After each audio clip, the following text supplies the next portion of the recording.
இன்றைய வேத வசனம் சங்கீதம் 119 101. தாவீது சொல்கிறார், உம்முடைய வசனத்தை நான் காத்து நடக்கும்படிக்கு சகல பொல்லாத வழிகளுக்கும் என் கால்களை விலக்குகிறேன். பிரியமானவர்களே, இன்றைக்கு கர்த்தரை தேடுகிற பிள்ளைகளை சாத்தான் சகல பொல்லாத வழிகளிலும் வஞ்சிப்பதை பார்க்க முடிகிறது. எப்படி என்றால், ஆதியில் தேவன் ஆதாம் என்ற மனுஷனை உண்டாக்கின போது அந்த மனுஷன் தேவனுடைய வார்த்தைக்கு கீழ்ப்படிந்து தன்னுடைய சொந்த ஆற்றலை சார்ந்திராமல் தேவனையே சார்ந்து இருக்கும்படியாக விரும்பினார்.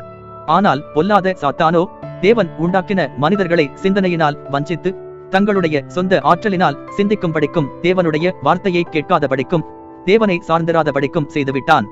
அதனால் மனிதர்களுக்குள் பாவம் பெருகியது. இப்படி மனிதர்களுக்குள் பாவம் அதிகமாக பெருகியதால் தேவனுக்கு கீழ்ப்படியாமல் தங்களுடைய சொந்த அறிவினாலும் மனம் போன போக்கில் வாழ்வதினாலும் அவர்களை காப்பாற்ற தேவன் இயேசுவை இந்த உலகத்திற்கு அனுப்பினார். மனுஷரின் எல்லா பாவத்தையும் இயேசு சுமந்து சிலுவையில் அடிக்கப்பட்டு உயிர்த்தெழுந்தார்.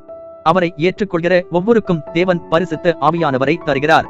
இந்த பரிசுத்த ஆவியானவர் இயேசுவை ஏற்றுக்கொண்டவர்களின் இதயத்தை மறுரூபமாக்கி மீண்டும் பாவமான வாழ்க்கையை வாழாமல் சொந்த அறிவை சார்ந்திராமல் தேவனையே சார்ந்திருக்கவும், வேத வார்த்தைகளை ஆராய்ந்து அறியவும், அதை விசுவாசிக்கவும், அதன்படி வாழவும், சாத்தானை எதிர்த்து நிற்கவும் உதவி செய்கிறார்.